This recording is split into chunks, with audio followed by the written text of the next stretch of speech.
Blackboard's discussion board, like other online internet forums or message boards, allows students to participate in asynchronous discussions.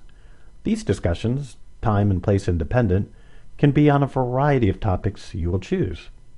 You initiate the discussion, jumping in from time to time to offer your feedback or to correct misconceptions. Your participation guides the conversation towards a particular learning objective, and your learning objective might vary depending on what you're teaching.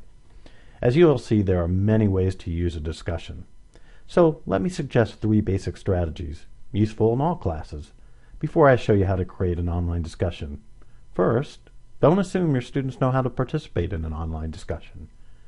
You will most likely need to teach your students the mechanics of how to use the discussion board, how to access it, how to post, how to reply. One way of doing this is to produce or distribute a demonstration video like this one. You need to teach students how to use Blackboard's specific functions. The second best practice idea is to set your expectations at the start of a discussion activity. Questions to consider: how many posts do you want them to have per week? What constitutes a substantive post? What netiquette rules do you want to establish? Students need to think beyond the mechanics of the assignment and consider how you want them to participate in an authentic conversation. Authenticity should be a guiding principle when designing a discussion activity, one that mirrors the expectations you set forth as appropriate for professionals or academics in the field. Students may have experience commenting on YouTube or posting on Facebook, but these conversations serve different purposes. Online conversations in various fields are being used more regularly to resolve genuine issues within those fields. Set expectations towards a high-quality and practical online discussion. That leads to the third best practice. Model the behavior you are looking for. One teacher I worked with showed the students exemplar discussions before beginning an online activity.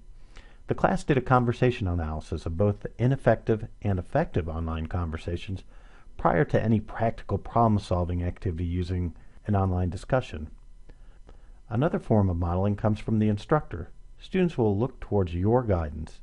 Your posts can lay the foundation for your expectations in both tone and substance. With these ideas in mind, let's create a new discussion board. In a moment, we will link that discussion activity to a content area. Now, the most common way of starting an online discussion activity is using the course-wide discussion board. By default, your course has a discussion board, and this link appears within your course menu.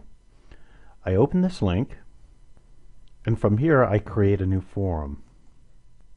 Forums are like rooms in which many conversations can take place. Imagine this like an academic conference. At a conference, you may have one or more subjects discussed, each in a separate room. Forums are like those rooms. A forum is an online space for one or more topical conversations bounded by a single topic. My subject for this introductory Blackboard course is creating effective online discussions. So I type in the name, click Submit, and I've created my first forum. Second, you create a thread. A thread is a topical conversation within the forum, or using my analogy, one of the many roundtable discussions you might find within a conference room. My topic for this conversation is why a discussion. So I click on the forum, click on Create Thread, and enter this topic.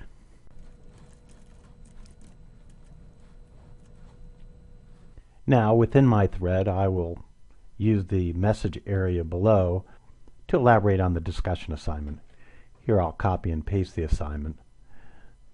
I simply want them to view types of discussions, pick one, and write about it. So after I've created this discussion assignment, I click Submit, and I've created my first thread under the forum Creating Effective Online Discussions. Both a forum and a thread are required for a discussion activity. I click OK. It returns me back to the discussion board with a single forum and one post, my new thread. Now, all of my discussions for this class will be listed in the order they were created under this link discussion board. While all of the course-wide discussions can be found here, I suggest that you create a link to that discussion within a content area in your course. Your students will appreciate being able to find discussion as it relates to the content of your course. So you'll need to decide how you want to organize content in order to link a discussion activity, by topic, by unit, by week. In this course, all my course materials are located in the content folder here on my course menu. And in this course, I've organized the materials by week. Each week has a topic assigned and a folder, and within that folder, I have various activities and a couple of assessments. So I want to add a discussion activity, the discussion forum I previously created. I want to link that into this area for the convenience of my students. To do that, I go to Tools, I pull down the discussion board, and then I select the discussion board forum. These are all the forums for this class. Now I have just one. I click Creating Effective Online Discussions, click Next, and then I have these options. Now we'll go through these in more detail in our next video. For now, let's click Submit to show you that a link to this discussion activity now is on the bottom of the content in this folder. Let's move that up by clicking, dragging that up, and we'll put that in between weekly readings and the online discussion presentation, so your students now have a link to this forum that they can easily access right after they do the weekly readings. So let's review.